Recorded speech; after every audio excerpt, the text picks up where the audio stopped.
Olá, sejam muito bem-vindos ao meu, ao seu, ao nosso Quintal do Direito.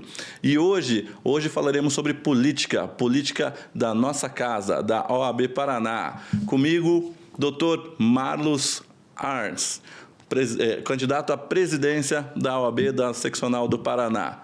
Seja muito bem-vindo, doutor. Obrigado, Massuqueto. Uma alegria estarmos aqui no teu podcast, no nosso podcast. Nosso quintal, doutor. Nosso quintal. Abençoando a sua candidatura com pimenta. Nós temos aqui alecrim, arruda. Muito bom. Estavam precisando. Estamos. As outras chapas estão brigando e nós estamos nadando de braçada aí. Muito bom o senhor comentar sobre outras chapas. Eu não sei por que não tiveram coragem de sentar de frente ao Massuqueto. Não sei, né? Fica aqui meu convite a todos, ainda dá tempo, tá? Se não puderam vir hoje, marquem para amanhã, porque não ficou muito bom para vocês não sentar à frente do seu par. Nós estamos aí, Massuqueto, aceitamos com muito prazer o teu convite. Sabemos da tua história que você construiu na última eleição da OAB. Consideramos isso muito importante. Vários dos membros da chapa OAB que eu quero e da artigo 5º, que concorreu em 2021, estão na nossa chapa. Nossa chapa é a OAB Democrática, número 22. A eleição é dia 22, então fica fácil votar no dia 22. A nossa vice é a Luara Scalassara, de Londrina. É uma chapa com mais de 160 integrantes, uma oposição que nesses anos se tornou uma oposição viável, uma oposição consolidada, uma oposição segura, uma opção concreta de mudança. Quem está insatisfeito com a 11 de agosto, que está no poder desde 1977, portanto há 48 anos, tem hoje uma opção segura para uma boa gestão na OAB, que é a OAB Democrática 22. E é uma tristeza o senhor falar isso, né? Essa hegemonia deles paira, né? A ditadura, né? Tanto tempo no poder, tanta autoridade, né? Contra nós, advogados, eu fico... É triste e eles não entenderem ou não fazerem políticas adequadas, né? Para não saírem com essa fama de cuidares dos seus apenas, né? E esse tempo todo no poder e saber que a OAB lutou contra a ditadura e eles quererem se manter ali, é triste, não é, doutor? É muito triste. Eu disse ainda ontem, ou no debate que nós tivemos, em vários outros conversas com os amigos, a OAB foi protagonista das diretas já. Sim. A redemocratização do Brasil deve muito para a OAB. Depois o presidente Collor foi empichado, a OAB e a Associação Brasileira de Imprensa que encabeçaram. E hoje a OAB está relegada a um ostracismo, está relegada a um terceiro plano, tanto na esfera nacional quanto na esfera estadual. A OAB não é mais chamada a opinar, a OAB sequer é respeitada pelos seus advogados. Nós temos percorrido o Paraná, mais de 40% dos advogados já sofreram violações às suas prerrogativas. Acontece. E destes, menos da metade foi procurar o auxílio da OAB. E por que não vai procurar o auxílio da OAB? Porque a OAB não dá esse auxílio, porque a OAB não alcança o advogado, não chega no advogado, e quando chega atrasada com uma velocidade. Quer dizer, em Londrina, eu tive aí a notícia quando estive lá, de que demora mais de 90 dias entre o protocolo e o primeiro despacho numa violação de prerrogativa. Ora, a violação de prerrogativa é uma situação para ser resolvida imediatamente. Exatamente. Na hora. Depois não precisa mais. Então, nós estamos comprometidos, a nossa chapa, não só a presidência, mas a diretoria, os conselheiros, todos comprometidos com a defesa intransigente das prerrogativas dos advogados do Estado do Paraná. Nós vamos falar sobre isso, doutor, mas é importante frisar que realmente o advogado que senta aqui para conversar conosco nos traz a informação que sim, teve a sua prerrogativa violada e às vezes de forma extrema, tá? de ser até colocado em cárcere, que a lei não prevê, e principalmente, né, numa quebra de prerrogativas. A sua política, como vai ser isso? Nós vamos ter uma comissão forte ou nós vamos eleger um setor novo para que a gente possa realmente... Porque o que eu vejo por aí, doutor, é advogados se unindo, criando associações para defender as suas prerrogativas. A OAB não vai, quando vai mandar um procurador, ou seja, quando você necessita do auxílio, não é para te auxiliar, e sim é para analisar o contexto e iniciar um processo administrativo junto ao TED. Como que nós vamos poder estar amparados com a sua gestão na defesa da prerrogativa? Eu estarei envolvido pessoalmente e diretamente nesse assunto. Da mesma forma, os diretores. Nós já definimos uma diretora de prerrogativas, que é a doutora Maria Francisca, é uma advogada criminalista combativa, atuante, muito firme nos posicionamentos. Tive com ela vários embates aí em diversas operações que enfrentamos junto, violações de prerrogativas, então confio muito nela para que haja imediatamente. Criaremos, Massuqueto, as diretorias regionais de prerrogativas, porque Curitiba está distante do restante do estado. Uhum. Então, criaremos as diretorias regionais com autonomia, porque não adianta criar e não dar autonomia para a atuação. Hoje, os desagravos precisam ser cumpridos aqui por Curitiba, precisa ser decidido aqui em Curitiba. Por que Londrina, que é uma subseção com mais de 8.000 advogados e que tem um conselho e que é uma subseção importante, não pode decidir lá a situação do desagravo, da violação que aconteceu lá? Então, nós vamos dar autonomia para esses diretores de prerrogativas, também para as subseções, para que elas atuem diretamente. Tenho dito para os advogados, é necessário aí uns 6 meses de gestão com o presidente atuando diretamente, saindo do seu gabinete e indo na vara onde o advogado tem a sua prerrogativa violada, para que as coisas voltem à normalidade. Porque se as autoridades públicas souberem, e vão saber na nossa gestão, que a OAB é atuante, que ela é firme, que o presidente vai lá, que o diretor vai lá, imediatamente isso cessa, porque nós passaremos a ser respeitados, como sempre fomos. Nós não falarmos dessas violações de prerrogativas na década de 80, isso é de um passado recente para cá, em que a coisa se perdeu por falta dessa credibilidade da OAB. Falta de credibilidade, como eu disse, perante o advogado e perante a sociedade. Até porque precisa fazer um esclarecimento para a população sobre o que são as prerrogativas, que elas não são instrumentos dos advogados, mas são instrumentos dos advogados na defesa dos seus clientes, que é a população. Exatamente. O nosso podcast fala para todos, não fala apenas para advogados, né? Nós fala para os operadores do direito e fala para a população em geral.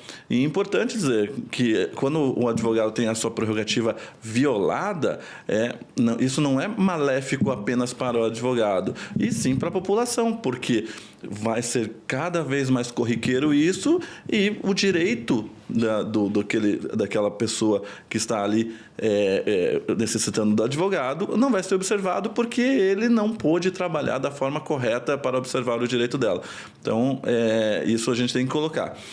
No meu ver, eu acredito que a OAB tem que ser mais atuante na esfera judicial também, com a situação que nós temos dos abusos de autoridade, e a maioria das situações de quebra de prerrogativa enseja, né, a arbitrariedade e abuso de autoridade. A OAB deveria instituir uma modalidade onde que ela pudesse ajuizar. Porque mesmo quando nós, advogados, ajuizamos uma ação para observar que foi realmente um abuso de autoridade, coloca-se a OAB ali como numa situação de dar o suporte para o advogado, mas quem está ali analisa que está sendo mais uma vez violado pelo desrespeito ao devido processo legal, mas não se manifesta. E a gente precisa, sim, de uma presidência, de uma gestão atuante para que a OAB volte a ter o glamour que teve um dia, né? É um papel tão grande, todo mundo que está exercendo sua civilidade hoje em dia deve isto à OAB, por ter se posicionado nas diretas já, né? Então, por que não voltar a ser isso? Por que tem que ser político? Por que tem que ser sempre partidário, né? Nós temos que cuidar dos nossos e da população. O que o senhor tem a dizer sobre isso? Inclusive, essa distância é tão grande que o grupo que está no poder desde 77 a 50 anos se vangloria hoje de ter um setor de prerrogativas profissionalizado. E então, o que eles falam que é profissionalizado lá? Um filho de delegado que está lá por política, que toda vez que liga lá... Desculpa, doutor Igor, mas eu vou comentar. Toda vez que liga para o senhor, é uma novela, é uma discussão para que o senhor mande um moleque de 22 anos que nunca advogou na vida para resguardar o direito de um advogado que foi agredido, que teve sua cara arrastada no asfalto. Então, doutor, com todo respeito, deve-se observar não só aquilo que o senhor aprendeu na norma, mas também o bom senso de estar empossado nesse cargo. Desculpa, doutor, o corte. Não, e é importante porque até o doutor Igor não é contratado, ele é voluntário e é presidente da comissão de prerrogativas. Sim. Mas o setor, ele é um setor profissionalizado. E acho que é importante nós termos profissionais pagos, remunerados pela ordem, para fazer uma atuação interna. Mas eu discuti, inclusive, com a diretoria da atual gestão, num caso em que o advogado teve a sua prerrogativa violada gravemente e foi denunciado. Acontece muito isso. Esse advogado entra com habeas corpus, vai ao tribunal e quando esse habeas corpus chega no tribunal, esse advogado pede que eu o represente no tribunal, mas nomeado pela OAB. A OAB, no primeiro momento, não se opôs. Isso já não foi agora em ano eleitoral. E num segundo momento me comunicou e comunicou a esse advogado que só sustentaria no habeas corpus dele o advogado contratado, ou seja, de que a OAB não estava mais designando profissionais para atuação em nome da OAB. E eu questionei isso, porque na minha opinião o enfrentamento judicial de prerrogativas deve se dar pelos advogados mais antigos, mais experientes e mais vistos pela sociedade, pelo tribunal, pela sua experiência, pelos seus anos de advocacia. Então, vai na Justiça do Trabalho. Quem é o advogado trabalhista mais antigo, mais experiente, que mais atuação no tribunal? Quem vai lá defender a prerrogativa perante o tribunal, na minha opinião, e vai ser assim na nossa gestão, é o advogado que é esse mais antigo. Mas isso é uma lógica, né? E não aquele advogado contratado da OAB, que com todo respeito não tem essa cancha de tribunal. É importante que eles estejam contratados, que tenha lá um setor ágil, mas nós precisamos envolver a diretoria, o presidente, os conselheiros. Então, a nossa chapa tem mais de 100 conselheiros. Esses conselheiros são pessoas escolhidas a dedo, são pessoas relevantes nas suas áreas de atuação, no civil, no empresarial, no trabalhista, no criminal, e sabem, quando eu os convidei, que eles teriam que se envolver diretamente na defesa das prerrogativas. Porque eu Masqueto, fiquei muito assustado. Eu fui presidente da OAB Curitiba em 2005 e 2006. E eu fui candidato a presidente pela oposição em 2006 e percorri o estado do Paraná todo. Qual era a reclamação em 2006? Prerrogativas. Em 2018 eu me envolvi na campanha do professor Manuel Caetano, depois de 21 me envolvi na campanha do Marcelo, mas agora diretamente, 20 anos depois, qual é a reclamação dos advogados? Prerrogativas. Não é possível que em 20 anos a OAB não tenha resolvido o problema das prerrogativas. Então, eu tenho dito para os advogados, no final da nossa gestão, você pode reclamar do que você quiser, mas as tuas prerrogativas estarão asseguradas e ninguém mais vai reclamar de prerrogativas. E seremos respeitados. É uma vergonha, né? É uma vergonha, né? Não só a OAB não ser atuante nessa esfera, mas também a cultura social que nós temos dos delegados, dos juízes, dos promotores e daqueles que operam o direito. Ontem mesmo eu estive na delegacia de flagrantes aqui de Curitiba e eu fui levar uma situação que o flagrante tinha sido na sexta, mas apreenderam um veículo e esqueceram de dar a apreensão desse veículo e eu fui lá no dia do plantão do delegado que havia feito o flagrante, explicar para ele: olha, doutor, você está com um veículo aí que não foi feito auto de apreensão, e eu preciso ou que o senhor libere o carro ou faço auto de apreensão para eu pedir a restituição do bem. E eu fui totalmente hostilizado, dizendo que eu estava levando trabalho para ele. Daí eu falei: mas doutor, não estou entendendo, o senhor está trabalhando ou o senhor está de folga aqui?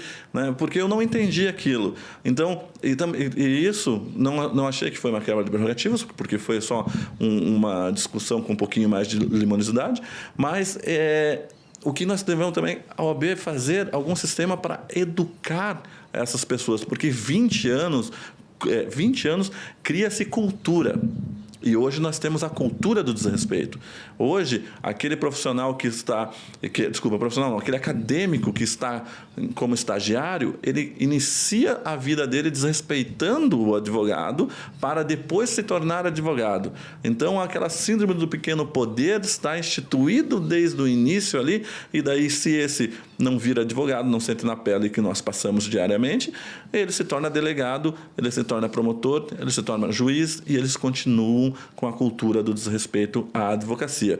Né? O legal até seria um dia nós pararmos. Eu falei assim: parar um dia a advocacia, né? Um dia não existir mais dativo, aí eles vão dar valor, né, doutor? Aliás, vou te interromper, se você me permite, sobre os dativos. A gestão comemora agora, é sempre numa confusão. Você não sabe se é a gestão que está comemorando, se é a chapa que está comemorando, é tudo junto e misturado. Comemoraram 15% de aumento para os dativos. Então, aqui, muitos dativos acompanham o teu programa, estão aqui no nosso quintal agora nos acompanhando. É importante dizer, sempre é bom o aumento, e 15% ok, a gente não vai dizer que não quer o aumento. Mas a tabela dos dativos não era atualizada desde 2019. Só a inflação no período tem 37%. Só os aumentos das taxas de serviço da OAB são 25% a 30%. E a OAB e a chapa da situação comemoram que teve um aumento de 15%. Nós, em janeiro, eleitos, sentaremos com o governador do estado, com o presidente da Assembleia, e vamos exigir que realmente tenha um aumento na tabela, mas não uma migalha, para que os dativos, quer dizer, quem recebe lá R$200 para tocar um processo por 8 anos, teve um aumento aí agora de R$25. Quer dizer, não cobre nem a inflação, que foi de 37% no período. Então, os dativos que são valorosos, têm a sua fila desrespeitada pelo juiz, tem uma OAB omissa nessa questão das filas, tem uma OAB omissa desde 19 até agora para o reajuste, e vem comemorar em período eleitoral o reajuste. O reajuste é bom, ninguém vai dizer que é ruim, mas não supre nem a inflação do período. É muito triste. Eu nunca fui conivente à advocacia dativa, né? Mesmo pelo fato do desrespeito do Estado para com esses advogados. Uma petição R$200, R$300, isso é um desrespeito pela história criada por um advogado. Sempre partilhei, né, que existisse sim a função social do advogado, mas se fosse como dativo, tinha que ser equiparado à Defensoria Pública. Mas isso é quase impossível acontecer, né? Porque a Defensoria Pública ela tem um defensor público, ele tem um valor de salário razoável, né? Por que ele pode atuar nos casos por um valor razoável e o advogado não? Então assim, e nós, sim, ajudamos muito ao Estado fazendo esse tipo de função social.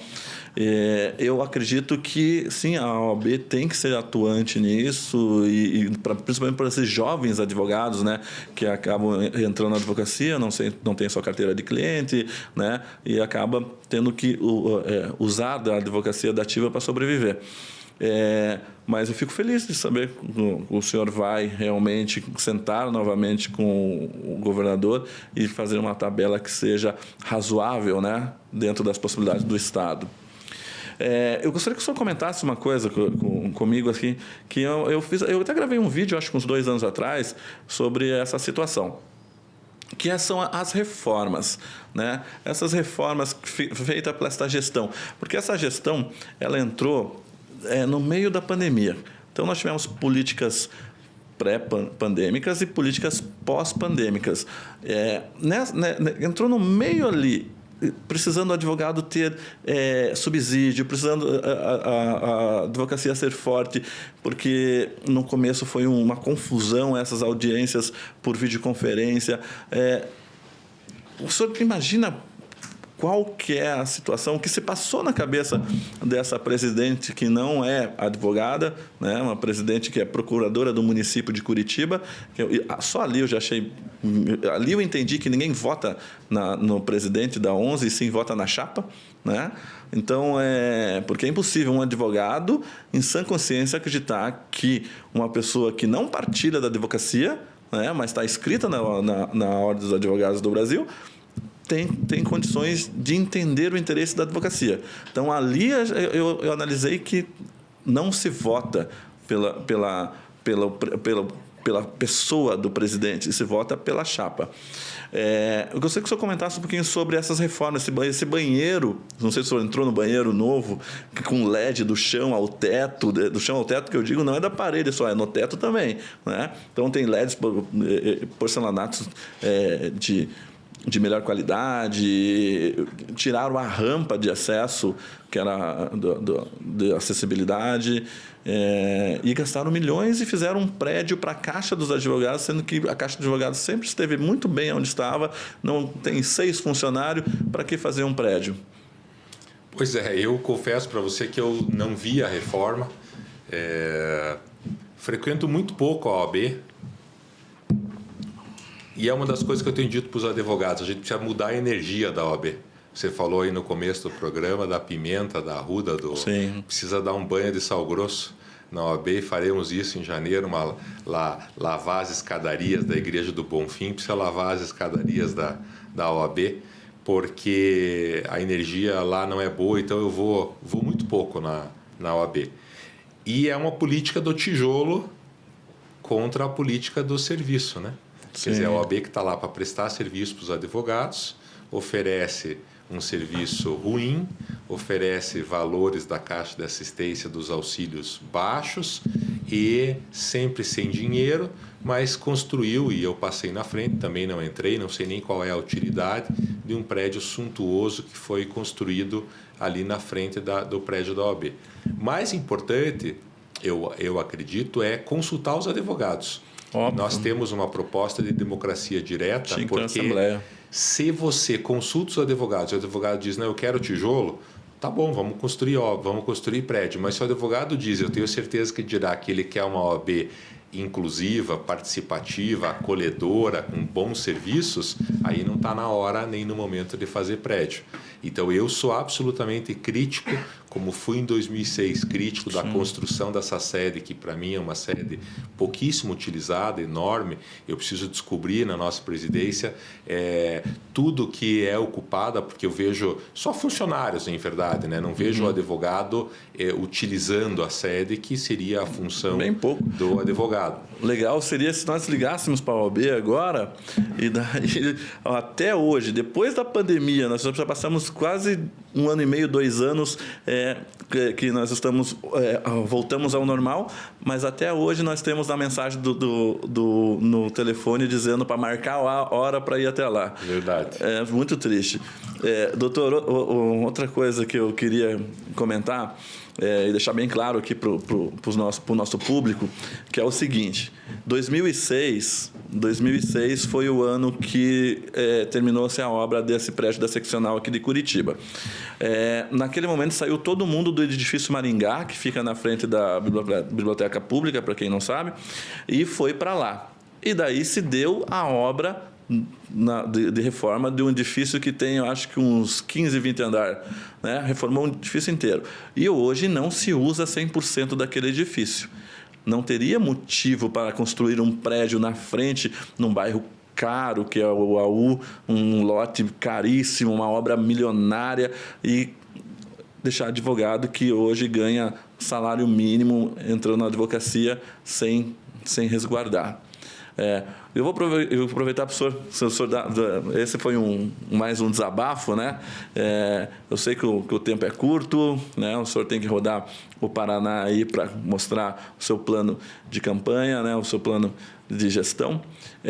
O senhor tem algo a deixar para o nosso público aqui para dizer como, né? E como eles devem votar, onde vota, que dia é? Eu quero agradecer, Massuqueto, o teu convite. Quero dizer para você que nós voltaremos aqui em janeiro como presidente eleito da OAB para discutirmos mais um pouco sobre a OAB. É um programa muito legal, muito visto. E dizer para você, advogado e advogada que está nos acompanhando, que está assistindo o Quintal, que no dia 22 de novembro o nosso pedido é para você votar 22. Dia 22, vota 22. A eleição é eletrônica, basta você entrar com o teu certificado digital e votar no 22. Estamos aí com o nosso programa nas redes sociais, @OAB Democrática PR. Lá você pode participar da nossa comunidade, participar dos nossos eventos, conhecer as nossas propostas, e eu tenho certeza que chegou a hora da mudança e que nós juntos estaremos votando 22 no dia 22. Grande abraço. Obrigado, Massuqueto. Doutor, gostaria de falar que é uma satisfação tê-lo aqui no nosso quintal. Espero que o senhor volte empossado e fazendo soluções para que a advocacia volte ao seu prestígio. Obrigado. E eu quero conversar com vocês, advogados. Exerça o seu direito ao voto. Quem tiver com a unidade atrasada, corre até a OAB lá para colocar em dia e votar, tá? Para que a gente possa tirar essa gestão que está lá brutalmente há 40 e tantos anos no poder. Quero agradecer a todo mundo que acompanhou esse episódio, dizer que é sempre uma satisfação estar com vocês. E aquela pessoa que, vamos falar para outra câmera, aquela pessoa que assistiu e gostou, compartilha. Aquela que não gostou, também compartilha, porque vocês não são obrigados a assistir coisa ruim sozinha. Clica no sininho, se inscreve. Eu conto com vocês e até a próxima.